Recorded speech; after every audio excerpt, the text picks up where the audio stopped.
Assalamualaikum warahmatullahi wabarakatuh. Nama saya Alfira Humaira Amri dari kelas TBI 3 dan di sini saya akan menjelaskan ayat dari surah Quran Yusuf ayat ketiga. Dari ayat, makna ayat, kandungan hikmah, kisah yang ada dalam ayat tersebut dan implementasinya dalam kehidupan sehari-hari. A'udzubillahi minasyaitonirrajim. Bismillahirrahmanirrahim.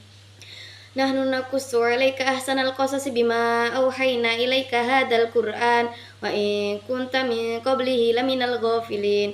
Kami menceritakan kepadamu Nabi Muhammad yaitu kisah yang paling bagus atau kisah yang paling baik dengan mewahyukan Al-Qur'an ini, dan sesungguhnya engkau sebelum itu termasuk orang yang tidak mengetahui. Nah, ayat ini menjelaskan yaitu bahwa Allah menyampaikan kepada Nabi Muhammad kisah terbaik, yaitu kisah Nabi Yusuf. Dan kisah ini bukan sekedar cerita, tetapi mengandung pelajaran yang sangat dalam bagi kehidupan manusia. Nah, ayat ini turun karena ada sekelompok orang Yahudi yang meminta Nabi Muhammad untuk menceritakan kisah Nabi Yusuf dan Nabi Yakub, dan mereka itu ingin menguji kebenaran kenabian beliau. Kemudian Allah menurunkan surat Yusuf sebagai jawaban atas pertanyaan tersebut, sekaligus untuk menguatkan hati Nabi Muhammad yang saat itu sedang menghadapi banyak ujian dan penolakan dari kaumnya.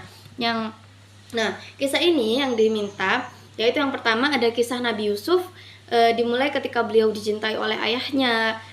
Dan hal ini menimbulkan keirian bagi saudara-saudaranya hingga mereka merencanakan untuk menyingkirkan Nabi Yusuf dengan cara memasukkannya ke dalam sumur.